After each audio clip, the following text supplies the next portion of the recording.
चलो भाई, आज का स्पेशल क्वेश्चन देख लेते हैं। राज्यवाद पर लाइव बता रहे हैं, ठीक है ना। तो एक क्वेश्चन आज का देख लेते हैं।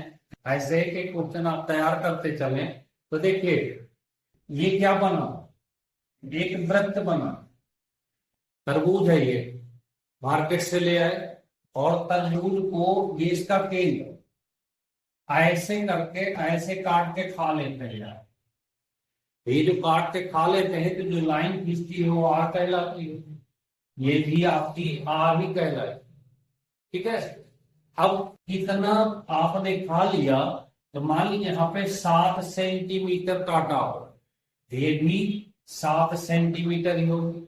और यहाँ पर कुछ ना कुछ डिग्री बनेगा, तो मान लीजिए यहाँ पे 90 डिग्री आपने खा लिया।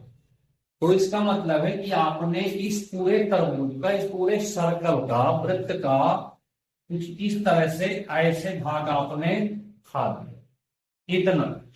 अब इसी में से क्या क्या चीज पूछेगा आपसे, तो यहां मान लेते हैं ये ए है और ये बी है और यहाँ पे सी लिख लेते हैं। तो आपसे ये चीज पूछेगी, इसकी लंबाई पूछे, ये या तो लंबाई पूछेगा या फिर जो आपने खा लिया पूरा ये इलाका वो पूछेगा। तो यहां से आपसे पूछ सकता है चाप की लंबाई, इसको कहते हैं चाप, ठीक है। चाप मलाई चाप नहीं, ये वाला चाप लंबाई वाला। तो देखें, अगर हम पूरे सर्कल की बात करें तो पूरे सर्कल की जो लाइन होती है वो 2 पाई आर कहलाती है। क्या कहलाती है? 2 पाई आर। तो यहाँ पे हम लिख लेते हैं 2 पाई। अब 2 पाई आर का मान लीजिए आपने इतना हिस्सा खा लिया, और इस हिस्से को हम थोड़ी देर को थीटा लिख देते हैं। तो थीटा और टोटल जो है वो 360 होता है, ये 300।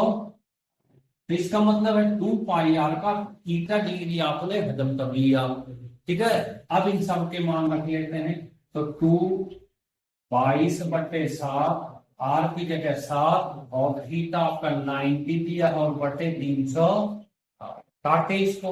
तो 9 को 36, 7 से 7 कट गया, 2 से 2 और ये आ गया 11। तो ये भी यहां से यहां तक की लंबाई आ गई, वो आ गई 11 सेंटीमीटर। इस तरह से ये आपकी चाप की लंबाई मिल जाती है, कितनी? 11 सेंटीमीटर। अब यहां से एक चीज और पूछ सकता था, ये तो चाप हो गया। अब यहां से ये पूछ सकता था कि इसका एरिया बताओ। तो इस एरिया को कहते हैं वृत्तखंड। क्या कहते हैं?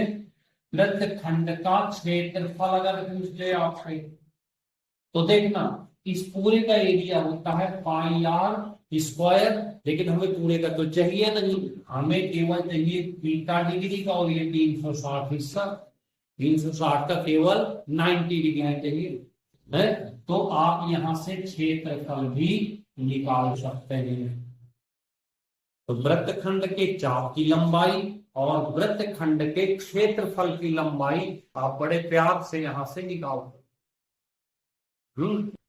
और इस वृत्त में अगर पूरे वृत्त की बात करें, इस पूरे सर्कल, तो पूरे सर्कल का क्षेत्रफल आपको पता ही है कि पाई आर स्क्वायर होता है। परिधि अगर पता करना है तो वो पाई आर होती है। अगर ये आधा काट देते सर्कल को ऐसे, तो ये हाफ बन जाता। तो इस अर्धवृत्त की परिधि, अर्धवृत्त की अगर कहता परिधि बताओ, तो देखो ये यहां से यहां इतनी, ये तो पाई आर हो गई, प्लस और यहां से यहां तक भी तो ये होगी। तो यहां से हम लिख सकते हैं 2r, क्योंकि आर ये हो गई, आर ये हो गई, आर मिला करके 2r हो गई। तो इस तरह से हम इन क्वेश्चनों को बढ़िया से डिजाइन में सॉल्व कर सकते हैं। और अगर एक एक क्वेश्चन भी डेली तैयार करते रहे तो और अच्छी मैथ पढ़ना है तो भाई ऑनलाइन क्लास शाम को 7 बजे स्टार्ट हुई है। पूरी 1 घंटे की 3 से 4 डिजाइन में बनी हुई क्लास है, आप उसे देखिए और शाम को 7 बजे ज्वाइन कर सकते हैं। प्ले स्टोर से मन्नत एकेडमी ऐप डाउनलोड करके, सबसे कम फीस, सबसे बढ़िया वाले। तो इस तरह से तैयार करते चले और देखते हैं आगे क्या बात है, ठीक है। उसके भाई जय हिंद।